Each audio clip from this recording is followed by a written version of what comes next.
موت کے دروازے پر۔ موت کا مرحلہ سب سے زیادہ یقینی مرحلہ ہے جس سے آدمی کو لازماً گزرنا ہے۔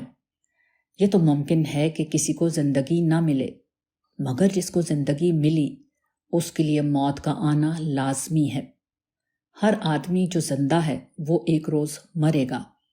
ہر آدمی جو دیکھتا اور بولتا ہے یقیناً ایک روز اس کی آنکھ بے نور ہوگی اور اس کا بولنا بند ہو جائے گا۔ ہر آدمی پر وہ وقت آنا ہے جبکہ وہ موت کے دروازے پر کھڑا کر دیا جائے۔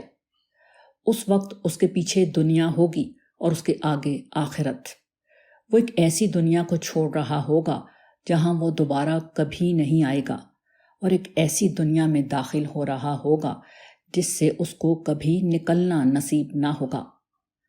وہ اپنے عمل کے میدان سے ہٹا کر وہاں ڈال دیا جائے گا جہاں وہ اپنے عمل کا ابدی انجام بھگتتا رہے۔ زندگی ایک بے اعتبار چیز ہے جبکہ موت بالکل یقینی ہے۔ ہم زندہ صرف اس لیے ہیں کہ ابھی ہم مرے نہیں ہیں، اور موت وہ چیز ہے جس کا کوئی وقت مقرر نہیں۔ ہم ہر لمحے موت کی طرف بڑھ رہے ہیں۔ ہم زندگی کے مقابلے میں موت سے زیادہ قریب ہیں۔ لوگ سمجھتے ہیں کہ وہ زندہ ہیں، حالانکہ زیادہ صحیح بات یہ ہے کہ وہ مرے ہوئے ہیں۔ وہ موت جس کا وقت مقرر نہ ہو، جو ابھی اگلے لمحے آ سکتی ہو، وہ گویا ہر وقت آ رہی ہے۔ اس کا متعلق یہ کہنا زیادہ صحیح ہوگا کہ وہ آ چکی ہے، بجائے اس کے کہ یہ کہا جائے کہ وہ آنے والی ہے۔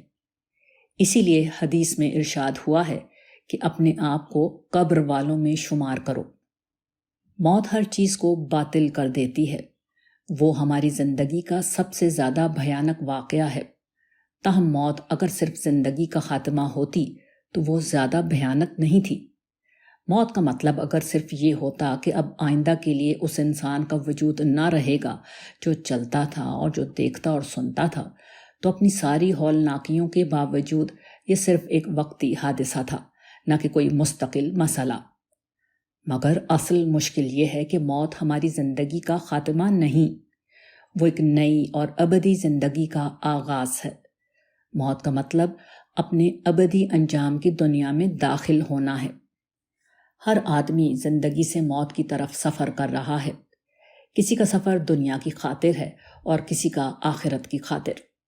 کوئی سامنے کی چیزوں میں جی رہا ہے، کوئی چھپی ہوئی چیزوں میں۔ کوئی اپنی خواہش اور انا کی تسکین کے لیے دوڑ دھوپ کر رہا ہے، اور کسی کو خدا کے خوف اور خدا کی محبت نے بے چین کر رکھا ہے۔ دونوں قسم کے لوگ شام کرتے ہیں تاکہ وہ اپنی تھکان کو مٹائیں، اور اگلے دن دوبارہ صبح کرتے ہیں تاکہ وہ اپنی پسند کی دنیا میں دوبارہ سرگرم ہو جائیں۔ موجودہ دنیا میں دونوں بظاہر یکساں نظر آتے ہیں، مگر موت کے بعد آنے والی منزل کے اعتبار سے دونوں کا حال یکساں نہیں۔ جو شخص خدا اور آخرت میں جی رہا ہے وہ اپنے کو بچا رہا ہے، اور جو شخص دنیا کی دلچسپیوں اور اپنے نفس کی خواہشوں میں جی رہا ہے وہ اپنے کو ہلاک کر رہا ہے۔